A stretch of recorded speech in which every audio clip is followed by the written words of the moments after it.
choice, but first we learn how to be about it. So many people have those barriers, the emotional, energetical barriers, um, inability to communicate their boundaries, their limits, um, as well as their desires.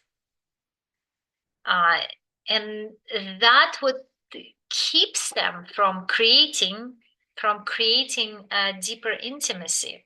So just like before engaging even in a conversation about intimacy, we do this deep breath and slowing down, and that's what recommended for all the couples to do even before having a conversation, just any important conversation that has to do with your relationship or intimacy.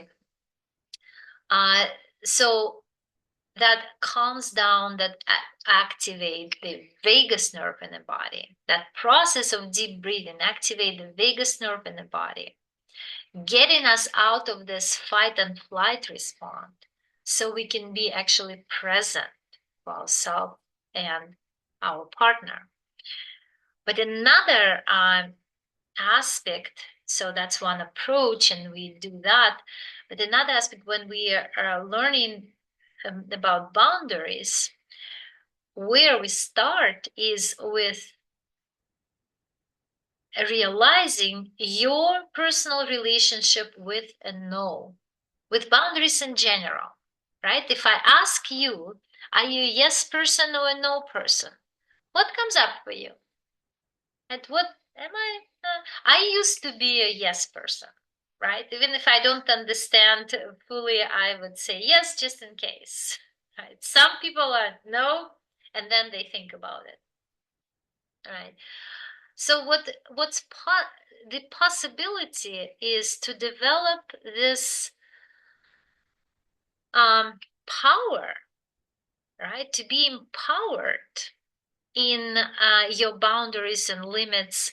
I was just talking to one of my new clients today about this experiment that the psychologists did, I think in the 80s, when they bring the group of children in the playground, right, observed them playing in the playground, and there was a huge field around that playground, right, and parents were there too. And what they observed, the children, small children, they were a little hesitant, seeing that huge field around.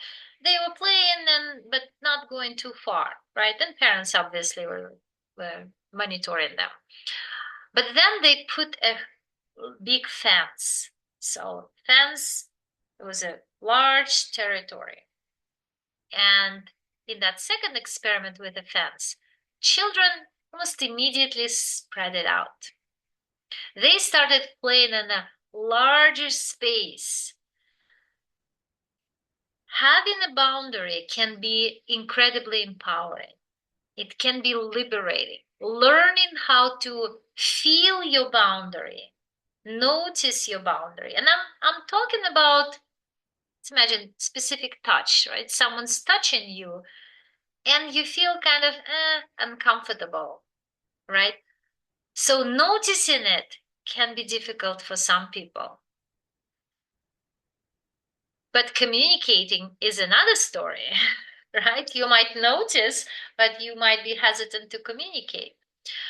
I'm not talking about situations when you're with a stranger or any abuse situation, right? I'm talking about your loving partner, when we cannot say no to our beloved, to the person that is the most important to us, to our spouses, to our lovers, when we don't know how. And that is tragic because it's cutting off so much joy and pleasure, right? So learning how to create those boundaries is one of the processes that we go through when I work with children, with not children, adults, couples. And it starts with your relationship with no. So coming back to that, right? So how does it feel in my body when I say no? How does it feel in my body when I receive a no? So we have this little game. Couples sit in front of each other, or I do it with an individual, and we ask each other questions. So